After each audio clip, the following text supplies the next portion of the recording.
अर्जित करो धन की टीम की तरफ से हम आपका स्वागत करते हैं। शेयर बाजार में क्या ना करें कि हमारे वीडियोस की श्रृंखला में आज का जो हमारा विषय है वो ये है कि अपना सोना पीतल के भाव में मत बेचिए। अधिकांश निवेशक ये तय नहीं कर पाते कि अपने शेयर कब बेचें, या आप कह सकते हैं कि कब मुनाफा वसूली करनी है या कब अपने घाटे में कटौती करनी है। लेकिन ये प्रोसेस तब और भी कठिन हो जाता है जब व्यक्ति कम कीमतों पर शेयर खरीदता है। इस प्रकार का अवसर बहुत कम आता है जब विभिन्न कारणों से शेयर बाजार में अचानक दुर्घटना जैसी स्थिति हो जाती है। जैसे 1992 में भारतीय शेयर बाजार में दलालों द्वारा एक घोटाले के कारण बाजार गिर गया। 2008 में अमेरिका के बैंकिंग और वित्तीय क्षेत्र में सब प्राइम लोन्स के संकट के कारण बाजार गिर गया, और 2020 में बाजार कोरोना महामारी के कारण गिर गया। मित्रों, प्रत्येक बुल रन एक नैरो टॉप के साथ समाप्त होता है जब केवल कुछ शेयर बढ़ रहे होते हैं, लेकिन अधिकांश शेयर पहले ही अपने आप को एग्जॉस्ट कर चुके होते हैं। उस समय बाजार गिरने के कारणों की तलाश में ही होता है।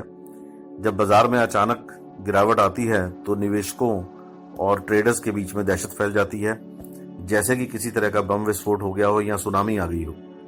लोग बस अपनी शेयर होल्डिंग को पटकते हैं और बाजार से दूर होते चले जाते हैं। आपने देखा होगा कि बाजार में जब कपड़ों या जूतों की क्लियरेंस सेल लगती है तो लोग दुकानों और शोरूम्स में उमड़ पड़ते हैं, लेकिन शेयर बाजार के मामले में यह बिल्कुल ही विपरीत है। एक साइकिल स्टैंड इफेक्ट होता है। जैसे हाथी अपनी सूंड से एक साइकिल को धकेलता है तो लाइन में खड़े सभी साइकिल एक ही दिशा में गिरते जाते हैं। ऐसे समय में घोड़े और गधे एक ही कीमत पर ट्रेड हो रहे होते हैं। लोग शेयरों में शेयर देखना शुरू कर देते हैं और गिरते और उतार चढ़ाव वाले बाजार को टकटकी लगाकर देखते रहते हैं। लंबी जेब वाले और हिम्मत वाले लोग बाजार में प्रवेश करते हैं और इस अवसर को दोनों हाथों से लपकते हैं। कुछ छोटे निवेशक भी थोड़ा साहस दिखाते हैं, लेकिन काफी घबराए हुए होते हैं, जैसे वे एक गर्म आलू को हाथ में लेने जा रहे हैं। बहुत ही कम कीमतों पर शेयर्स खरीदने के बाद जैसे ही बाजार का बॉटम बनता है, बाजार में मजबूत रिबाउंड होता है और निवेशकों के शेयर लो बेस इफेक्ट के कारण रॉकेट की तरह ऊपर बढ़ते हैं। निवेशक अपने बढ़ते हुए घाटे से भी ज्यादा अब जो नया उसने लाभ का अवसर पाया है उसमें वो बढ़ते हुए मुनाफे से ज्यादा डरने लग जाता है। वह नए पाए गए लाभ को खोना नहीं चाहता और जल्द से जल्द मुनाफे को भुनाना चाहता है। वह अपने नए मिले भाग्य पर विश्वास ही नहीं करता। यह भी एक ज्ञात तथ्य है कि जब हम क्रोध या भय से भरे होते हैं, ज्यादातर समय हमारी सोचने और समझने की शक्ति काफी हद तक कमजोर हो जाती है। ऐसी परिस्थितियों में इन्वेस्टर अपने स्वयं की विचार प्रक्रिया को धूमिल कर लेता है और सेल्फ अपॉइंटेड एडवाइजर से अपनी बुद्धि पर पर्दा डालने का मौका देता है। कुछ लोग उसे परामर्श देते हैं कि जब मुनाफा 50% के करीब हो जाए तो शेयर बेचना शुरू कर दें। कुछ कहेंगे कि 50% होल्डिंग बेच दें जब कीमतें खुद को लागत से दुगना कर दें, ताकि आपकी लागत कम से कम हो जाए।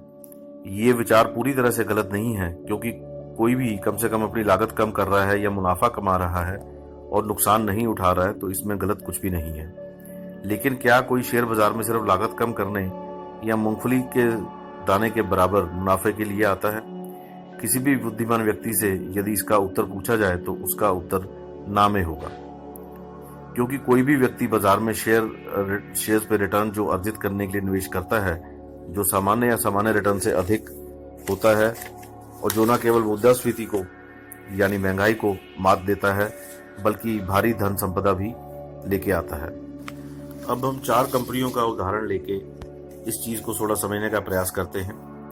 हम उन 4 कंपनियों का उदाहरण लेंगे जिन्होंने अपने इतिहास के अनुसार रॉक बॉटम को छुआ और पिछले लगभग 15 से 18 महीनों की अवधि में निवेशकों को भारी लाभ दिया। 2 कंपनियां उस श्रेणी में हैं जिनसे एक विवेकपूर्ण निवेशक हमेशा बचना चाहता है और 2 अपने आप में ही एक लीग में हैं।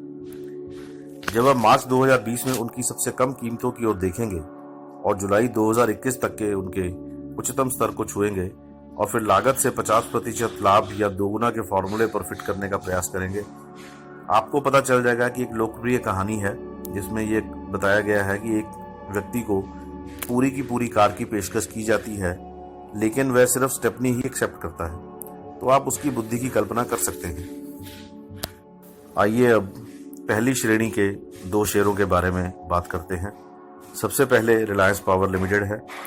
मार्च 2020 में इसके शेयर की कीमत लगभग ₹1 के निचले स्तर को छू गई थी और वहां से जून 2021 में यह ₹18.40 के उच्च स्तर को छू गई। 15 महीनों की अवधि में यह एक निवेशक के लिए 18 गुना बढ़ गया है, जो ₹1 की कीमत पर इसको खरीदने में सक्षम हुए थे। अब आप इस कंपनी की बुक वैल्यू पर ध्यान दें, जो कि ₹36 पर शेयर है। कैश अक्रूवल्स इसके 2020-21 फाइनेंशियल ईयर में 1312 करोड़ के थे और कंपनी ने अपना डेट जो है वो 3126 करोड़ रुपए से कम किया है। आइए अब बात करते हैं पहली श्रेणी की दूसरी कंपनी के बारे में। इसका नाम है जयप्रकाश पावर वेंचर्स लिमिटेड। इस कंपनी ने मार्च 2020 में अपना न्यूनतम स्तर छुआ 50 पैसे पे और उसके बाद जुलाई 2021 में इसने ₹6.85 का भाव दिखाया।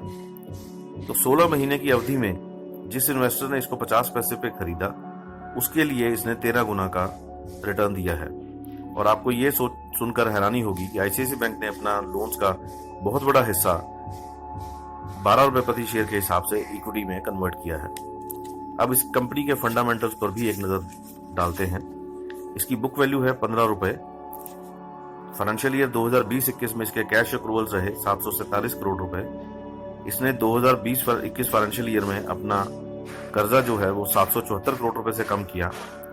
और आपको ये देखकर भी हैरानी होगी कि पिछले 6 साल में यानी 2014-15 फाइनेंशियल ईयर के एंड से लेकर फाइनेंशियल ईयर 2020-21 के खत्म होने तक इसने अपना कर्जा 26,848 करोड़ रुपए से कम किया है। अब ये जो कंपनियों के बारे में हमने बात करी है, जो समझदार निवेशक है नॉर्मली वो इनको हाथ लगाने से बचेगा, क्योंकि इसमें प्रमोटर्स के अपने कुछ पर्सनल इश्यूज हैं और इन कंपनियों के कुछ ऑपरेशनल इश्यूज भी हैं। आइए अब बात करते हैं दूसरी श्रेणी की कंपनियों के बारे में। इनमें पहली कंपनी है central depository services India limited, that is CDSL। यह कंपनी एक सहयोगी कंपनी है BSE लिमिटेड की। इसका भाव मार्च 2020 में अप्रॉक्सीमेटली ₹200 के करीब था और इसने अपना हाई जो है अभी रिसेंटली जुलाई 2021 में ₹1579 का बनाया। इसका मतलब यह है कि 16 महीने की अवधि में ये लगभग 8 गुना हो गया। अब इसके फंडामेंटल्स की तरफ थोड़ी सी आपकी ध्यान को आकर्षित करते हैं। भारत के अंदर जो भी कंपनियां डिपॉजिटरी सर्विसेज देती हैं, यही एक कंपनी है जो कि स्टॉक एक्सचेंजेस पर लिस्टेड है। दूसरा, ये कंपनी पूर्णतया कर्ज मुक्त है। और तीसरा, ये अपने मुनाफे का लगभग 43% का डिविडेंड पे आउट करती है।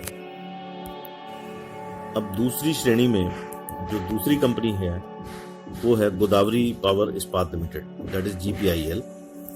इस कंपनी के शेयर ने ₹80 का लेवल मार्च 2020 में टच किया और उसके बाद जुलाई 2021 में ₹1848 का हाई इसने दिखाया। इसका मतलब ये हुआ कि 16 महीने में इसने 23 गुना से ज्यादा का रिटर्न अपने इन्वेस्टर्स को दिया है। इसके फंडामेंटल्स पर हम एक नजर डालते हैं। बुक वैल्यू इसकी ₹578, earning per share ₹183.45, dividend payout 185%, debt reduce during 2020-21 801 crore और पिछले 5 साल में इस कंपनी ने हेल्दी प्रॉफिट कमाया। अब आप उन मानकों पर अपने निर्णय को परखने की कोशिश कीजिए कि प्राप्त 50% का लाभ अगर आपको हो रहा है तो शेयर बेच देना चाहिए। अगर आपके खरीद भाव से शेयर का भाव दुगना हो गया है तो शेयर बेच देना चाहिए।